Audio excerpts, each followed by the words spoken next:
The Houston Texans have moved on from offensive coordinator Bobby Slowik. And I think in the eyes of a lot of Houston Texans fans, it's something that they wanted to see. Was it the right move? Was he to blame for the offensive struggles this year, for a seeming sophomore slump or regression by C.J. Stroud? And how does this offense get better next year? Who's the guy that they hire for the gig to pair with D'Amico Ryans? We're going to talk about all of that and more. Let's get it. It's the Gallant Says podcast. A radio show host in Seattle called Paul Gallant. Paul Gallant's wondering the same things a lot of people wonder. You are definitely living in the hindsight world today, Paul. Do you feel there's been a consistent theme with the interceptions? I think every interception really has a different story. I was just kind of curious what Paul gets to see. Grow up, are you kidding me? Paul Gallant, what the hell is wrong with you?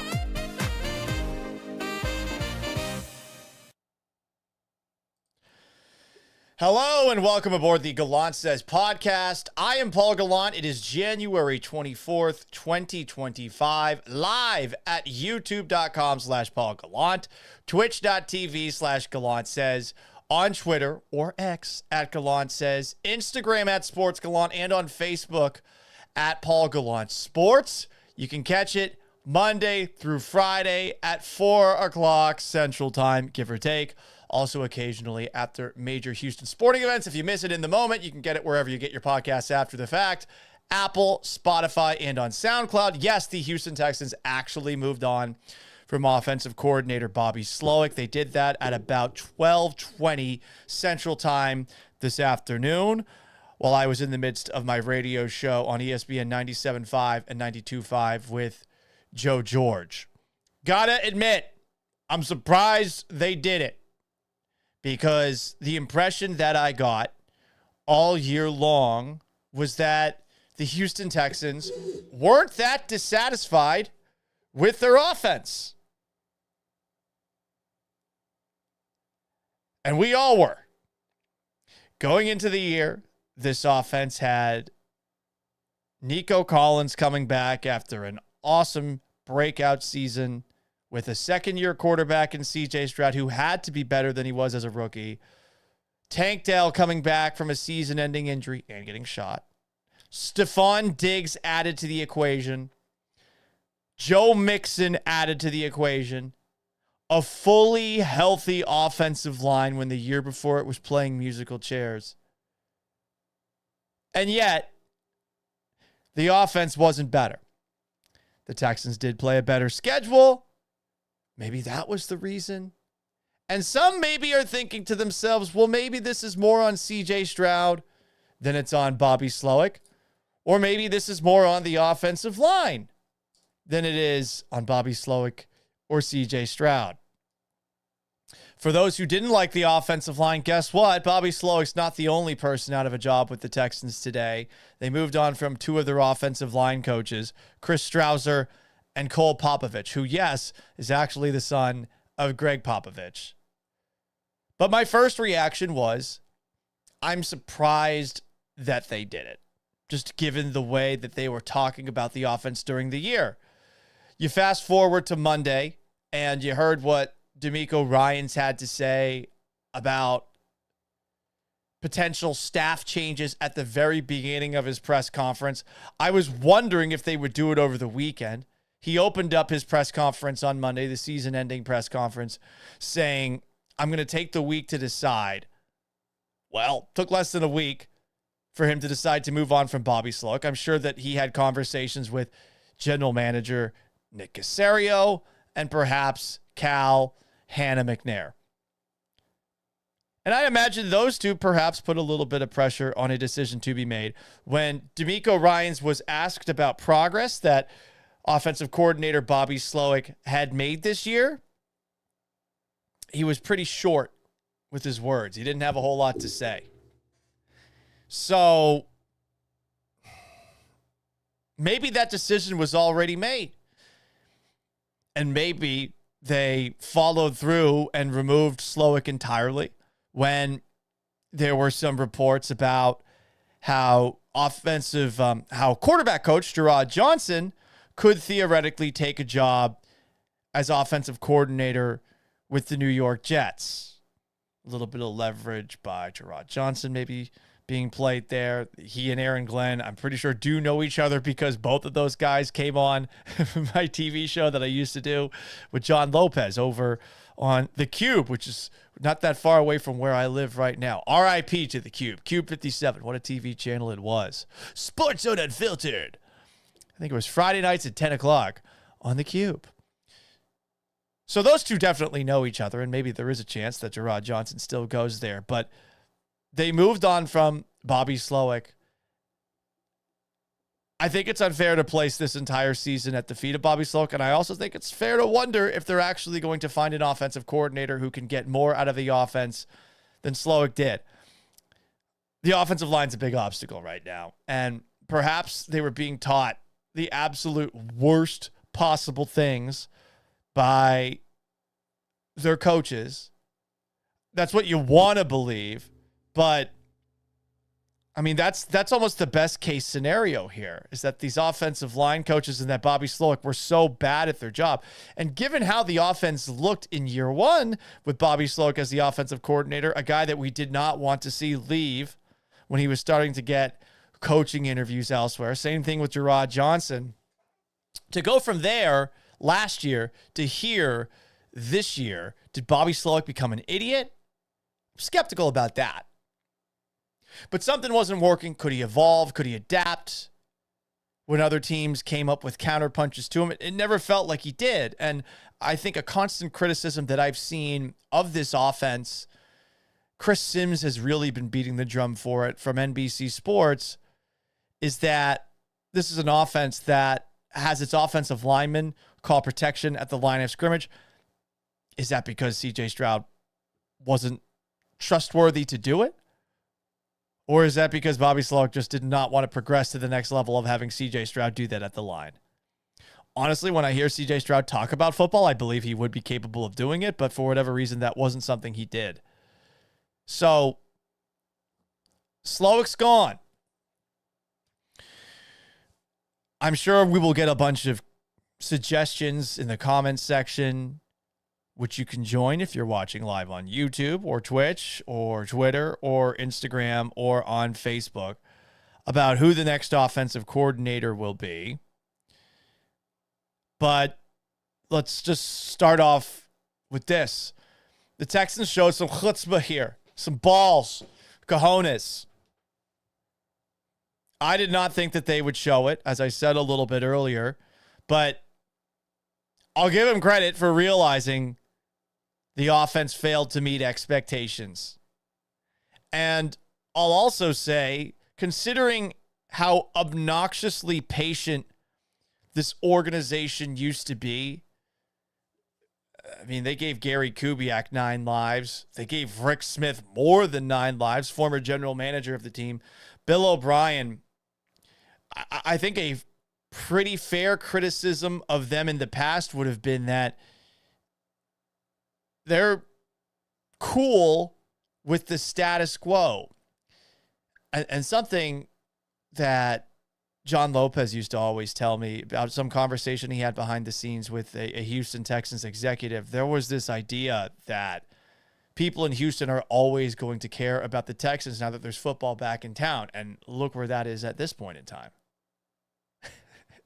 You know, this is a team that has really struggled to capture the city.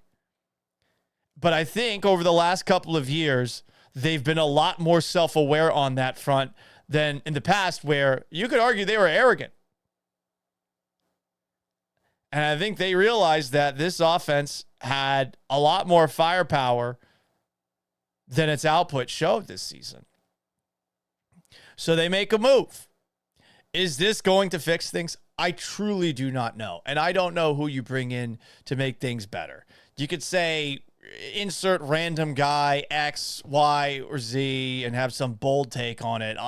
I'm not beating the drum for anybody. I will react to whatever hire is made. I'm really done predicting things in sports. Like I don't really see how being right about a prediction makes me more trustworthy as someone who breaks this stuff down, or how it makes me more entertaining either. Like that doesn't really work in my book. So if you name names, I'll talk about the pros, I'll talk about the cons, but whoever the name is, it's not going to be Bobby Slowik. I wish I could definitively say it's a step in the right direction. I don't know that it will be.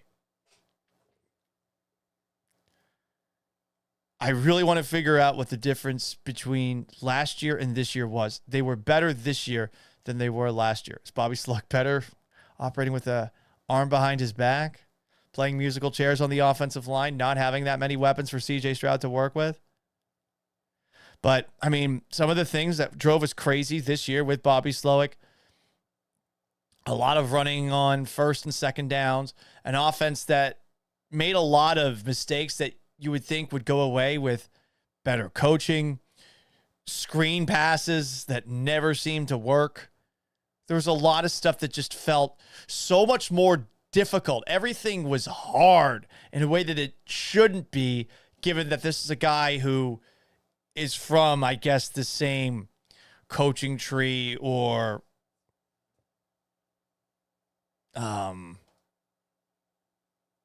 clan of offensive minds. Sean McVay, Mike McDaniel, Kyle Shanahan. This was the offense with the best quarterback of many of those offenses, and yet everything seems so difficult instead of easy and simple. And Sean McVay is so good at that, you know, running West Coast stuff, but also just spamming the shit out of things that work over and over again. And felt like with Bobby Slowick would spam stuff that never really worked. With an offensive line that couldn't figure out how to block despite getting paid a ton of money, where Joe Mixon's having to make everything happen on the ground by himself, and where all of the slow developing plays that this team had just were not possible this year in the same way that they were in year one. So let's read some comments here. Sean Shannon on Facebook says, "We are not saying clan." What? We can't say clan. We're not saying clan with a K. We're saying clan with a C. Jesus. All right. On YouTube, Ezekiel Tovar says, "What's up?" Sunshine of Twitch says, "Super chat." Yeah, you can super chat. You want to pay me? You can cut the line. Ezekiel Tovar comments, "They probably just didn't want to take away from Slowick's confidence in play calling by speaking negative about him publicly." I'm assuming you mean CJ Stroud there. Stroud gave a couple of ringing endorsements of Slowick at Monday's season-ending press conference, where D'Amico Ryans did not. Tora McJohnson comments on YouTube, "Adam Gase for offensive coordinator." Well, he'd be bringing smelling salts back. Doug Gottlieb for offensive coordinator. No. Doug Gottlieb already has 2 jobs. He can't have 3 jobs. Devon Daniels says, "Doug Peterson, new offensive coordinator." Well, he's available. Maybe he'd give your defense a little more insight on slowing down Trevor Lawrence and the Jaguars. I think one solution for slowing down Trevor Lawrence is to just let Aziz Al-Shaair do what he does. But you'd also have a fresh take on offense from Doug Peterson. I'd say that for the Jaguars, they seem to get worse over time with Peterson. And I think there's a fair argument to be made that was on Trevor Lawrence, who sails passes, who's relatively inaccurate. Peterson seemed to be getting annoyed with Trevor Lawrence towards the end of his tenure with Jacksonville. Ezekiel Tovar asks, "I kept asking Seth and he never answered, but who are players we can restructure, cut, and trade to help with cap space, and who's the number 1 offensive line coaching target?" We'll get to that next week. As far as the coaching targets, again, I don't fucking know. I really don't. Some coaches are good. Some coaches are bad. Some coaches work well with certain head coaches and certain talent. Others do not. I could not tell you at offensive line coach, you know? Like the offensive line coach that I swear by is Dante Scarnecchia, and that guy's like 80, you know? Tormac Johnson and Ezekiel Tovar say on YouTube, football is football. Yeah, this is the quote that I will always remember Bobby Slowik by, in case you've never heard it. Football. Hang on a second. I got to plug my headphones in. I got the wrong headphone jack plugged in. Hang on a second. Since we were doing the radio show remote earlier this week, I had the wrong headphone jack plugged in. Anyway, here is Bobby Slowik talking about the great sport of football. Football is football. What's happening? Oh, I guess that's not working either. What the heck? Let's see here. Hang on a second. I got to pot this up. There we go. Here is Bobby Slowik one more time. Football is football. What's happening? It's football. I mean, that's just incredible audio right there. Football is football. Football is indeed football. I mean, he does have a point. He does have a point on that front. World of Warcraft Spartacus comments on YouTube at Paul Gallant. At the very least, it shows that D'Amico doesn't get overly attached to people on his staff. That was my biggest worry about him. I think the fact that Nick Caserio, when he hired D'Amico Ryans and before he hired D'Amico Ryans, talked about it being a collaborative process. I think that probably helped.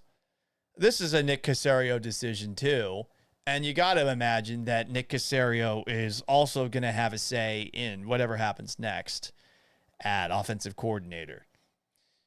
What that list is, honestly, I couldn't tell you. Let's play some more Bobby Slowik audio here.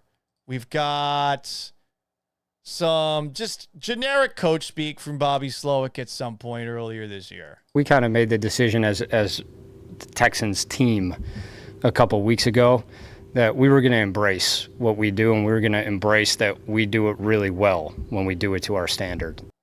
Nice. I agree with what he said there. You know?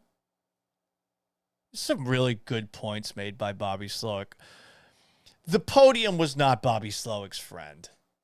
It wasn't, at least as far as my perception of him, because I truly do not know that Bobby Slowik was as bad as we all made him out to be. I think he was a very convenient scapegoat for the Texans' offensive struggles. But then you hear him talk at the podium saying shit like this. Football is football. What's happening? It's football. Or this. We kind of made the decision as the Texans team a couple weeks ago that we were going to embrace what we do, and we were going to embrace that we do it really well when we do it to our standard. Well, when did you ever do it to your standard? When did you do it well this year, you know? There are a couple of moments this year from Bobby, and you know he's going to give a somewhat political answer when he's in front of the podium, and he's not going to say, yeah, my offensive linemen, we got two Gucci guys playing tackle, and then we got a bunch of guys in the middle that were overdrafted and probably future busts. But at the same time, there were moments where he was saying shit, and you're like, this is not what our eyes are seeing, any of our eyes. So how do your eyes see this? He was asked if the offense was making progress. I believe this was after the Texans win over the Miami Dolphins, where the offense did look better, but also they were barely on the field because the Dolphins, they kept on having long drives that would end in takeaways. Here is Bobby Slowik talking about how he felt the offense made progress. The biggest thing that jumped out is the difference in when we execute and when we play to the standard that we know we're capable of, and when we aren't quite playing to the standard that we know we're capable of. I mean, there was a, particularly kind of in the middle of the season, like there was a stark difference. And no one holds us to a higher standard than ourselves here and on offense. And, you know, we've done a great job the last 2 weeks of really honing in on that standard and putting that out there more consistently and more often, starting with practice. It showed up in practice for probably 4 weeks. Then eventually it makes its way to the games. And I think the last 2 weeks we've done a good job of that in the games, and we got to continue to do that. a month worth of practice, and it finally shows up in the game. And one part a little bit earlier where Slowik is talking here. Let's play it again. And no one holds us to a higher standard than ourselves here and on offense. And, we've done a great job the last 2 weeks of really honing in on that standard and putting that out there more consistently. And how are you doing that? How in the hell were you doing that? Truly, I couldn't tell you. Apparently, people on Twitch are seeing commercials. I don't know. Watch on YouTube. I don't know what to tell you guys. I'm streaming this through like 5 different apps. On YouTube at Paul Gallant, on twitch.tv/Gallant Says, on X at Gallant Says, Instagram at Sports Gallant, Facebook.com/Paul Gallant Sports. If you're getting commercials, truly, I don't know. I don't know how that works. I don't. I'm just a man that's operating on OBS software. More from Bobby Slowik. This was in the same press conference after the Texans game against the Miami Dolphins. Here he is saying he believes that the offense was making progress this past season after that game. The last 2 weeks, like our protection the last 2 weeks, it got a little leaky 2 weeks ago in the fourth quarter, but other than that, it's been very sound. I think against Jacksonville, the only play off the top of my head is the first play of the game. And other than that, it felt like CJ could be really, really comfortable back there in the pocket. Well, he could be, but if that would involve the offensive line being able to pick up basic things like stunts, maybe giving a little more of a shit. And I think it's totally fair to question the buy-in of a very expensive Texans offensive line. Shaq Mason, I feel like maybe for Shaq Mason, his struggles this year have to do with the fact that he's getting up there in age. Titus Howard, at right tackle, I don't really know what to say. And him moving over to left guard, like volunteering to do that. All right, dude, you better be willing to potentially take a pay cut. We'll do a Texans State of the Union at some point next week and go back to everything that was said after their loss on Saturday. That was something I planned to do earlier this week, but this snowpocalypse, which just led to me being extremely lazy the rest of the week, all that jazz, led to me being lazy. And I apologize for that, So there you go. Anyway, what else do we have from Bobby Slowik? This was him after the Chargers game. He was asked, hey, the offense seemed to get going after that botched play where C.J. Stroud dropped the snap on 3rd and 16 and threw it to Xavier Hutchinson for the first down. I think it didn't help Slowik that when he was asked, like, what did you find in that moment right there, that this was his answer? A lot of times you just need that energy boost. You need something to just galvanize everybody and get everybody together. And I think that play, did exactly that.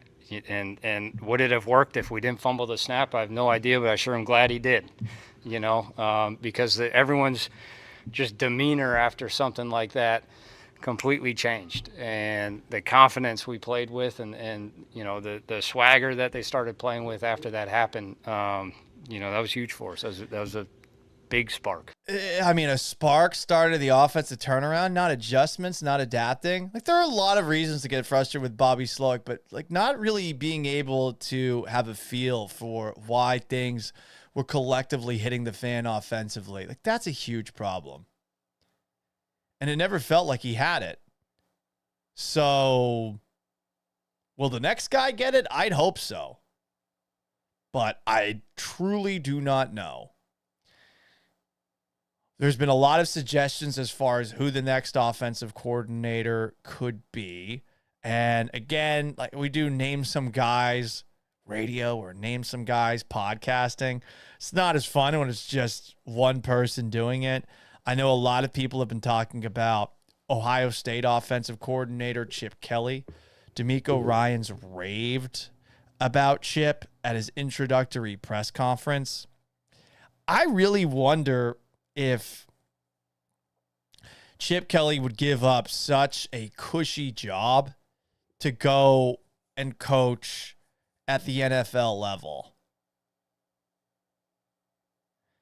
Not to say he's not capable of doing it. It's more, You left the head coaching gig at UCLA because you realized it wasn't a serious job. UCLA is always this program that people think at the college level has so much potential, and yet, for whatever reason, it never actually seems to work there. And it makes you wonder, like, why is it always such a clusterfuck there? It should be better at some point. So he leaves that program to go be offensive coordinator at Ohio State after Bill O'Brien, who was the offensive coordinator for a hot minute, left for Boston College to be the head coach. That is such an easy job.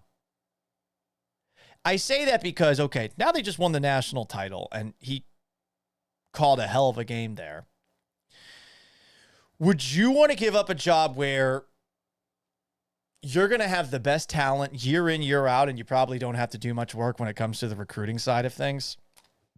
And now that they've won the national title, I feel like that buys everybody there 4 or 5 more years of job security, even if they haven't beaten Michigan in a few years. You won the Natty. They have found a way to continue from Jim Tressel to Urban Meyer to Ryan Day. What they've been doing, they're going to get the best talent in the country every single year. Now that Alabama doesn't have Nick Saban anymore, you could argue it is the premier football power of the United States of America, especially seeing as they're the defending national champions. And it does feel like every single year they're good. When's the last time that Ohio State had less than 10 wins? And think about that. Because of how good they are every single year, you're going to have the best wide receivers every year, and you're going to have good quarterbacks most years. The last time Ohio State won less than 10 games was 2020, which was the pandemic year, where they still made it to the national championship, and 2011 when Luke Fickell took over for Jim Tressel.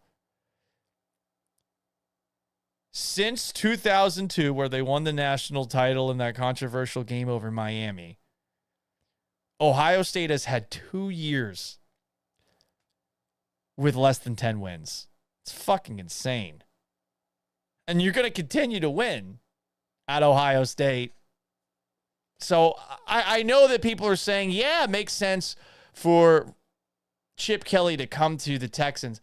And I don't think the Texans are going to penny pinch when it comes to their offensive coordinator, especially given what they have defensively, the opportunity that having a defense like that, plus a young quarterback who seems to have a lot of potential, gives you. But is Chip Kelly going to leave an offensive coordinator coaching gig at college where he probably doesn't have to do all that much to go to the NFL level where there are limitations in terms of what talent he can have? If I were in his shoes, I wouldn't. I might ask for a raise at Ohio State after what I did this past season, but I think I'd want to stay. Why would you want to leave? Why would you want to pick up and move again, especially when you just take a look at Chip Kelly's career and think about some of the places that he's coached? I mean, he was at Columbia and New Hampshire from 1990 through 2006 before he went to Oregon. He has his 4 years at Oregon. He's the head coach of the Eagles. He had the 1 year with the Niners, takes a year off, UCLA. Feels like here he's going to have a lot of stability. And I mean, he's 61 years old. I suppose he might want to go be the head coach again, but at the college football level, this is about as stress-free as it gets. Sean was talking about it earlier on the show. Brian Hartline, I guess the wide receiver coach for Ohio State's the one doing a lot of the recruiting, and you see all the receivers they get every single year.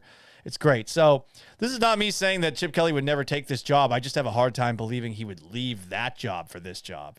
If he were still at UCLA, totally different story. So that's the name a lot of people have been mentioning. I do think it is worth noting that there was a moment in time where the Houston Texans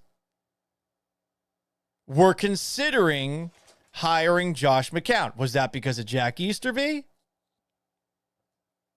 Was that because of Jack Easterby and Nick Caserio? Caserio, of course, worked with Easterby with the New England Patriots. I think it's noteworthy because of this video right here where both Frank Reich and Josh McCown are talking with CJ Stroud at Stroud's Ohio State Pro Day. In case you've never seen this clip, which you can watch along on YouTube at Paul Gallant, on Twitch at Gallant Says, Facebook.com/Paul Gallant Sports, on Instagram at Sports Gallant, and on Twitter/X at Gallant Says. Here's CJ Stroud broing out with Josh McCown and Frank Reich. Spun it well, bro. That was great. I'll be there, I think, 17th. Let's see. Thank you for coming, man. This is a lot. Appreciate you. See ya. We'll find a court. Play some horses. It's right here. Come on. Okay. Well, no, maybe I got to do a little meeting. Charlotte. We'll find a court. All right. See you, buddy. Whenever you're in Charlotte, we'll find a court. And then they ended up taking not CJ Stroud. They took Bryce Young. Now, to the Panthers' credit, at least this year, has gone a lot better for Bryce Young after some rough moments where he gets benched. But that, I think, is a possibility. There was a report yesterday about how Josh McCown is not going to leave the Vikings quarterback coach job for another gig. Maybe he really likes J.J. McCarthy, but I don't know. I feel like he'd jump in a heartbeat to be the offensive coordinator for C.J. Stroud. That gives him the quickest path to being a head coach. And maybe Gerard Johnson ends up getting the job. I'd say this about an in-house hire, and I like Gerard Johnson. I personally know Gerard Johnson. Gerard Johnson helped me shave 0.2 seconds off of my 40 time at the Sports Radio 610 Combine that we ran back in, I think, 2014. I appreciate his help with that. Seriously, I think he's a good coach based off of that moment in time. And I don't know that the quarterback coach is to blame for the many issues that the offensive line had this year and maybe the offense as a whole. But there's a part of me that wants to go out of house with this offense. If Johnson is interested in that Jets job to be their offensive coordinator with Aaron Glenn, then that might force the Texans' hands if they like him.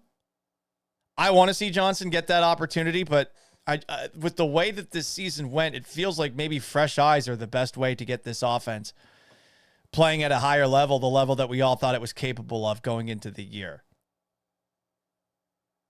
I mean, Stroud did take a step back this past season. He was, I think, less dominant.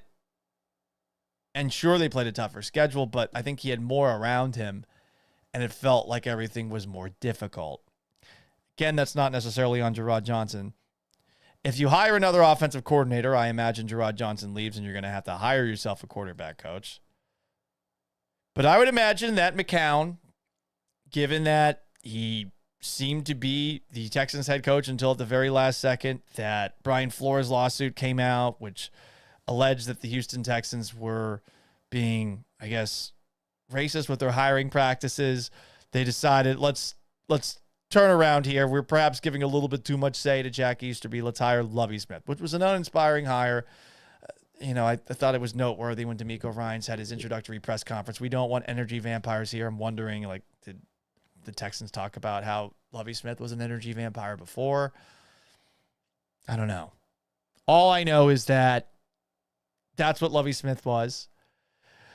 I also think that you got to remember when the Texans moved on to Lovie Smith from David Culley, a lot of people really liked what Pep Hamilton was bringing to the table with Davis Mills the year before and thought that maybe Pep Hamilton should be offensive coordinator, if not head coach. And then you took a look at the offense the next season and it just hit a wall. Is that on Pep? Is that on Pep having to try to make something happen with Davis Mills? I tend to think it's the latter. I hope Pep gets another opportunity. I really do.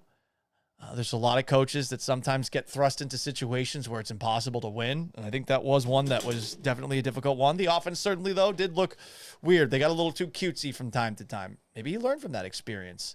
I know he's doing a pretty good job doing analysis on TV with Channel 2. Pep Hamilton is not going to be the guy that they bring in, though. Some comments. Toro McJohnson says, Lane Kiffin for offensive coordinator. Oof.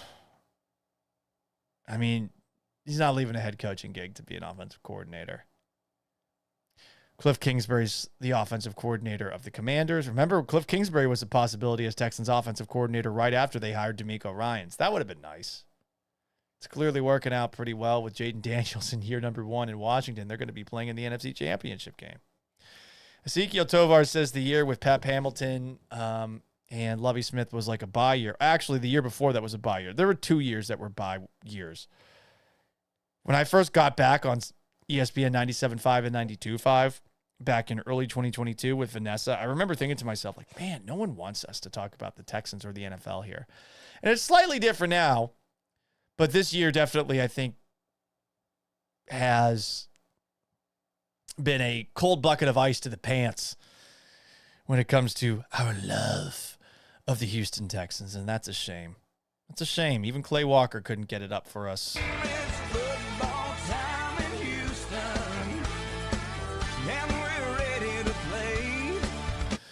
Molten Metal says an experienced offensive coordinator who has called plays and a failed former head coach would be ideal for the Houston Texans going forward. Yeah, I think that's fair.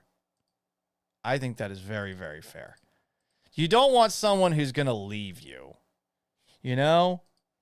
You want someone who is going to stay around for a couple of years. I saw some people suggest Mike McCarthy. 2 years ago, Mike McCarthy helped Dak Prescott put together an MVP season from a statistical sense, from a statistical perspective. Take a look at Dak's numbers 2 years ago. And by 2 years ago, I mean the season before this past season, which I guess is just saying the year before last, whatever. You get what I'm saying here. McCarthy's had some good years. He's the one that generally is running the show offensively. I get that Kellen Moore was there. A lot of Cowboys fans are annoyed by how wide Kellen Moore's mouth opens. And I think a lot of Cowboys fans are also tad frustrated that Kellen Moore is the offensive coordinator for the Eagles, and that Dan Quinn, their former defensive coordinator, is the head coach of the Commanders. That's rough, watching the NFC Championship game between two coaches that were on your staff just last year. And maybe they were helping out Mike McCarthy a lot, get to the point that they did those seasons in a row, that they won 12 in a row, or not 12 in a row, where they won 12 games 3 years in a row. Boom, there you go. Figured it out eventually. So that's a possibility. I think another one just to throw out there, food for thought. Thomas Brown, who filled in for Shane Waldron as Bears offensive coordinator in the second half of this very messy season for the Bears. There were some moments where Caleb Williams looked better. Thomas Brown's also somebody who interviewed with the Texans for the head coaching position after the 2023 season. So maybe, just maybe, that's somebody that they think about for this vacant offensive coordinator job. He's had a little bit of experience calling plays, but he was in a messy situation and with a rookie quarterback. All right, let's just name some names. That's where we're at right now on the YouTube. Texans for Life says Tom Brady for offensive coordinator. Tom Brady is very clearly running the Las Vegas Raiders, who have just hired Pete Carroll. It is kind of funny to me that Pete Carroll, who was the head coach of the Patriots for my first ever Patriots game. I don't know if you guys can see in my studio right here. See that little towel right there? That's from the first game that I ever went to at Foxborough Stadium, and it was Pete Carroll's first ever game as head coach of the Patriots. They were the defending AFC champions. August 31st, 1997. I remember that day going into the stadium because I think Princess Diana had died like in the middle of the night. That was a big deal before the game. But that was Pete Carroll's first game with the Patriots. Pete Carroll gets fired after the 1999 year, where the Patriots actually went 8-8, but they started 6-2 and they finished 2-6. Bill Belichick comes in and they draft Tom Brady in the next draft. I remember talking about this with Pete Carroll once when I was covering him in Seattle. I used to interview him on a weekly basis, humble brag. And I remember Pete knew that I was a Patriots fan growing up, and he explained to me why things went wrong.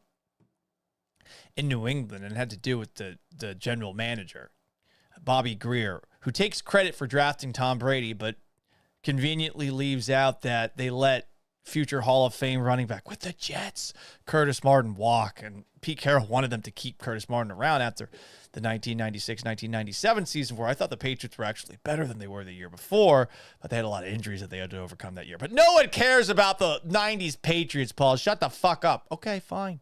I'll stop talking. Paul, stop talking. Listen. I'll stop talking, Wade Smith. I'll listen to the people.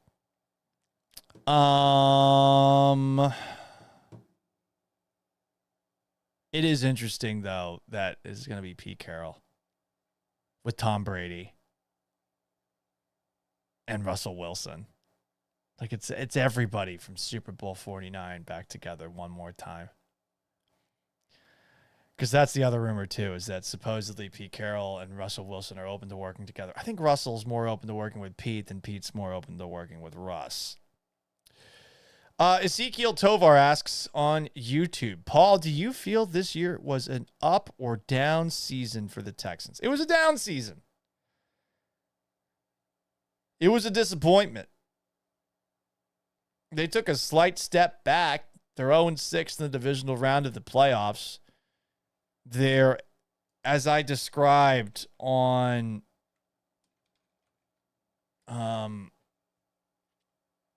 KHOU with Sports Extra, they're an NPC. They're a non-player character. What's a non-player character? You're basically part of the story, but you're not a main character. You know, you're almost cannon fodder. And that's what the Texans have always been, especially in the second round of the playoffs. They have essentially been part of the path for the AFC's premier franchise in the second round of the playoffs, at least over the last 2 decades. They lost to the Patriots twice in the divisional round. They lost to the Ravens twice in the divisional round. And they've lost to the Chiefs twice in the divisional round. You're basically mini bosses, not even final bosses for Tom Brady, Patrick Mahomes, Lamar Jackson, and to a lesser extent, Joe Flacco. And it sucks to be there. And if you're losing again in this round of the playoffs, maybe this season wasn't a failure, but it's definitely not a success. And it's certainly disappointing that you went out the exact same way that you did. I compared this Texans season to eating at a sushi restaurant. Because sushi's good, but generally sushi restaurants that you go to are very hyped. You're going to be paying a lot of money when you're there, and the Texans sure spent a lot of money in the offense this year. And while there might be some moments where you're like, damn, look at that, ultimately, you generally leave sushi hungry, wanting more food. That's at least how I generally do. I can't think of the last time that eating sushi has completely satisfied me. And that's what I think what this past season was for the Texans. Like, it was enjoyable at times, but I felt more disappointed this year, where last year you're playing with house money. You got a rookie quarterback and a first-year head coach, and you're banged up on the offensive line, and somehow you're scrapping out all these last-minute wins, and C.J. Stroud's making it happen, but you didn't see that this year. Texans for Life asks, Chip Kelly, would he be a good hire or no? Yes, he would be a good hire, for sure. But I don't know that you can convince him to leave Ohio State to be an offensive coordinator at the NFL level unless you are paying him a godly amount of money. I think the Texans would sign off on that. I mean, they fired 2 head coaches that they had signed to multi-year deals after 1 year. They've been less patient than they've been in years past with Gary Kubiak, with Rick Smith, with Bill O'Brien, for better or worse. And I don't think they're sweating sunk costs anymore. Maybe they didn't in the first place back then. But I just have a hard time seeing Chip Kelly leaving such a cushy situation at Ohio State after winning the national title. And I'd imagine after winning the national title, Kelly could theoretically get a raise from Ohio State, where I'm sure he's getting paid a ton of money given that he left being a head coach to be an offensive coordinator. But you don't have to deal with the stress of NIL as a coordinator. You can just focus on football. You don't have to focus on recruiting as much, I'd imagine, if you're in his shoes. And you just won the national title. And every year you have better talent than everybody, where during an NFL season, you don't have control over who you bring in. And due to the salary cap and all sorts of things that are a part of the NFL to make competition better, why would you want to leave having just the built-in advantage of having better players than everybody? Like, I would never want to do that. Oh, Paul, do you want to go through difficulty in life? If you're a coach and you're in your early 60s, you've been through a lot of difficulty and adversity. Fuck that after a certain point, right? Like, after a certain point, no. Give me the easy and cushy job. We'll see if any candidates pop up over the weekend. To my knowledge, and right now it's 4:48 p.m. Central Time, I have yet to see anyone emerge as that serious candidate. But Bobby Slowik is out as Houston Texans offensive coordinator. And that's a bummer for Bobby. I think a lot of people look at this and they're like, you know what? It's time for a step in the other direction. But it is crazy to go from where we were last offseason saying, man, the Texans can't afford to lose Bobby Slowik, to where we're at now, which is, fuck that guy. I mean, what a 180. It's conference championship weekend in the NFL. Did want to touch on this before I get out of here. And I'm getting so tired of everybody in the NFL thinking that nobody believes in them. And every team is doing this. For Christ's sake, we got Andy Reid, head coach of the Eagles, saying this earlier this week about Bills and Chiefs. Here he is, courtesy of Rob Collins, who works for Fox 4 in Kansas City. You can watch along on YouTube and on Facebook and on Twitch, and on top of that, on what else is there? I think I said everything. Anyway, sorry, I'm just filibustering so I can load this clip up. Here is Andy Reid talking about how no one believes in the two-time defending Super Bowl champion Kansas City Chiefs, specifically Las Vegas. I presume they'll probably be favored, but that's all right. We do our thing as we go into this, and we don't worry about all that noise. So, but it's a high level of football. Football is football, as Bobby Slowick would say. Andy, you're 1.5 point favorites, dude. What are you talking about? What are you talking about? I thought that was rich of Andy Reid to say, hey, like, no one believes in us. Come on, dude. You're the fucking Chiefs. What's really been interesting over the last couple of weeks in the NFL is that everyone's turning like commentary by pundits into motivational fuel. No one believes in us. You saw that from Rex Ryan, the ESPN analyst, former Jets and Bills head coach. The Texans were motivated to beat the Chargers because Rex Ryan talked shit. And I think there are other pundits who have done that. People are pointing at Emmanuel Acho. There was Sean Smith on the Kansas City Chiefs, who famously said, tell Acho to keep his dumb opinions talking about 15, Patrick Mahomes, under pressure. He better worry about Joy Taylor. Clown. Boom, roasted. In case you don't know about the Fox Sports scandal that's going on. More motivation for the Chiefs. You got Ryan Clark, a pundit, saying Mahomes hasn't carried a team on his back all year. More motivation. Marlon Humphrey said that he wants to see someone beat the Chiefs in the playoffs, even though the Bills eliminated Marlon Humphrey's Ravens. And okay, like, there's motivation, but you're the two-time defending champions. Like, how much do you need? Do you need Travis Kelce's ex to say, I have that Travis? That's just like, who fucking cares what she thinks?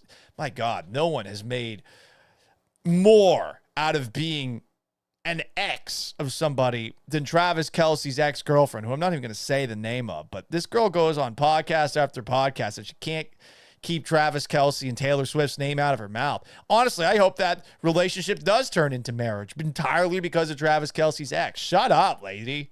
No one fucking cares. You are really squeezing that 15 minutes of fame out. The Bills think no one believes in them. Did you see Josh Allen at the very end of the divisional playoff victory over the Baltimore Ravens? Here he is on CBS.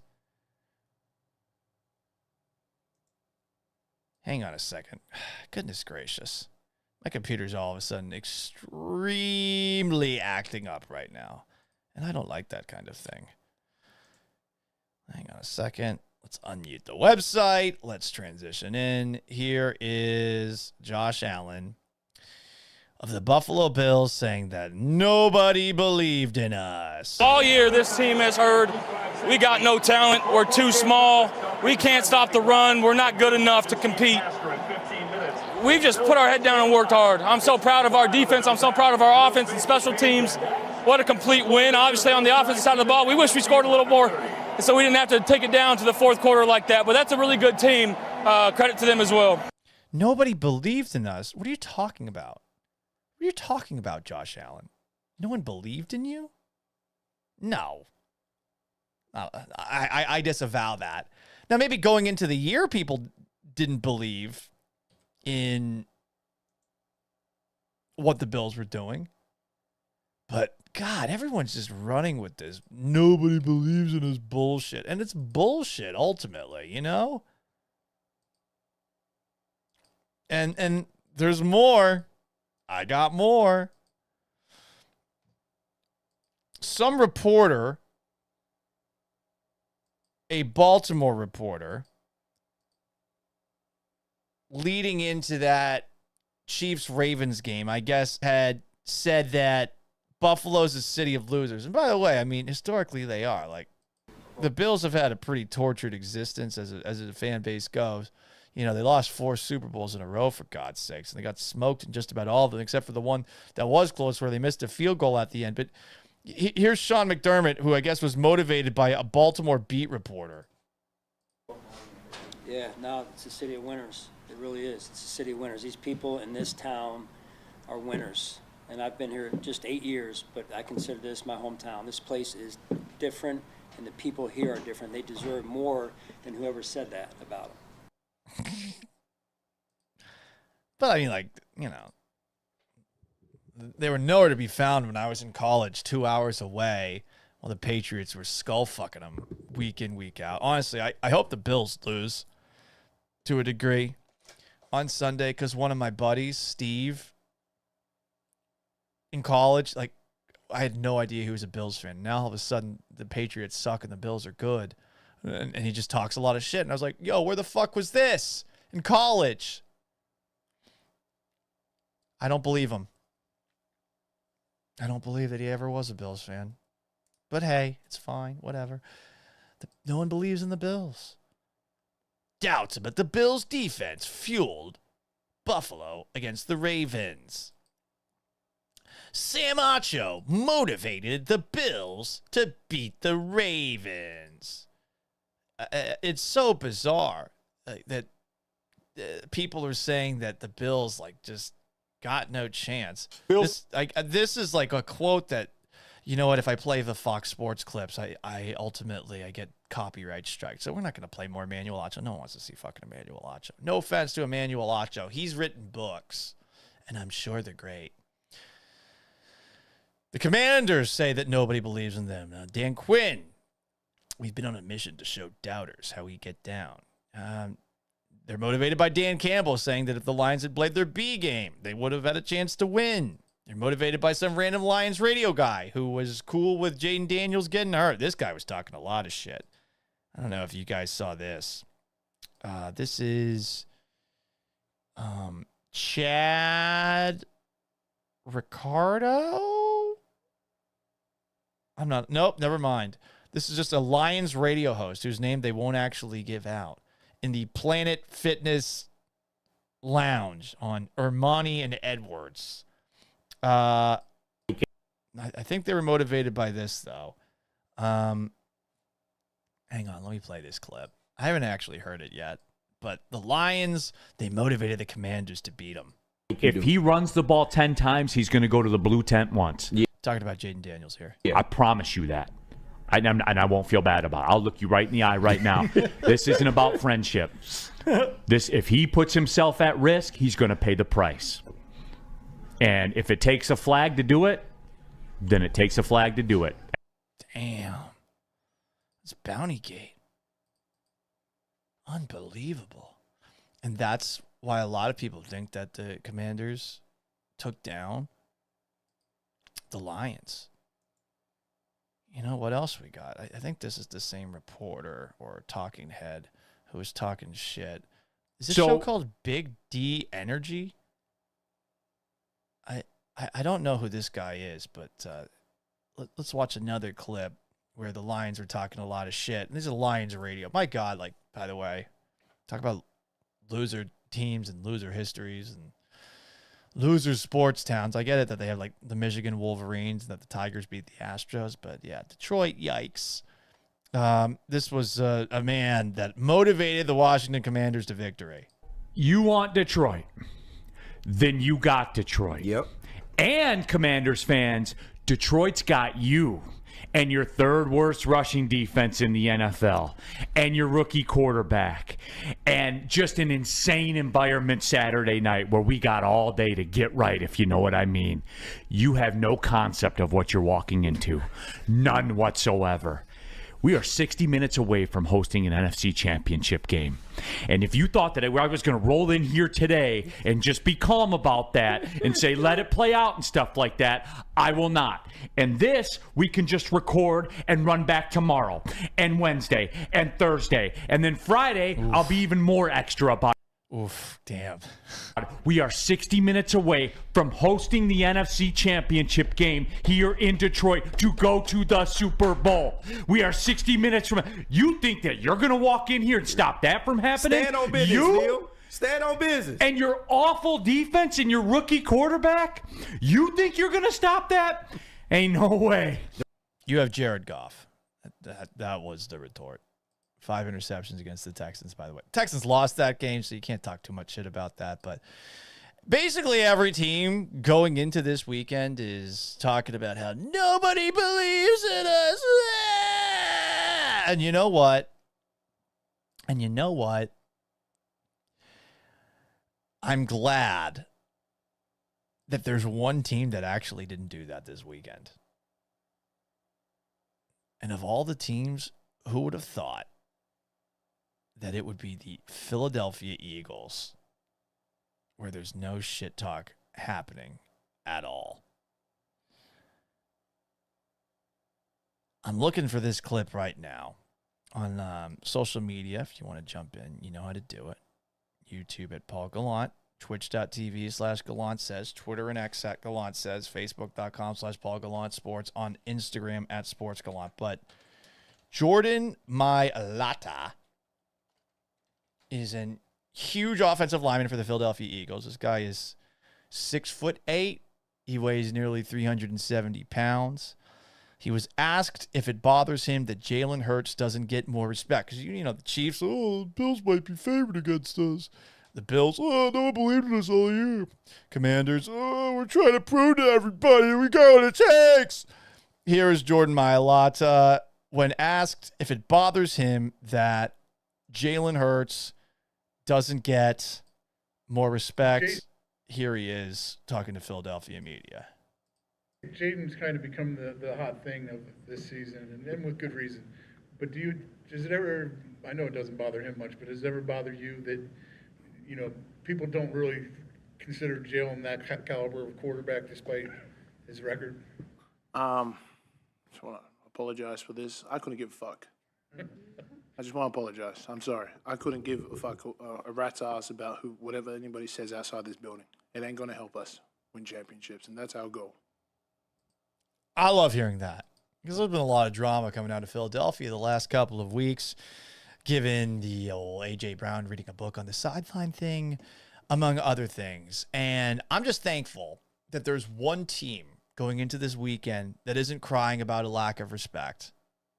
And honestly, I think I am rooting for the Philadelphia Eagles of all teams, of all fan bases, even though like 99% of my family who are Eagles fans are insufferable, and my mother's from Philadelphia, but my stepdad does rule. I think I'm going to be rooting for the Eagles these next couple of games because I'm just tired of everyone saying, no one believes us, no one respects us. The Chiefs, you're 15-2, and you've won 2 Super Bowls in a row. Shut the fuck up. Shut the fuck up. God, shut up. The Bills, oh, no one believes in us. You beat the fucking Chiefs this year. Plenty of people believe in you. More people believe in the Bills than ever have believed in the Bills. The Commanders, I get it. But you're lucky to be here. Eagles aren't whining about a lack of respect, at least to my knowledge. And I'm just tired of everyone just reaching for the bottom barrel motivational fuel of fucking Emmanuel Acho vomiting out of his mouth when he's not writing those stupid books, or Rex Ryan doing the same thing. You know? I'm just thankful that one of these teams is doing the no this. And again, like growing up rooting for the Patriots, Rodney Harrison said that once after the Patriots had won,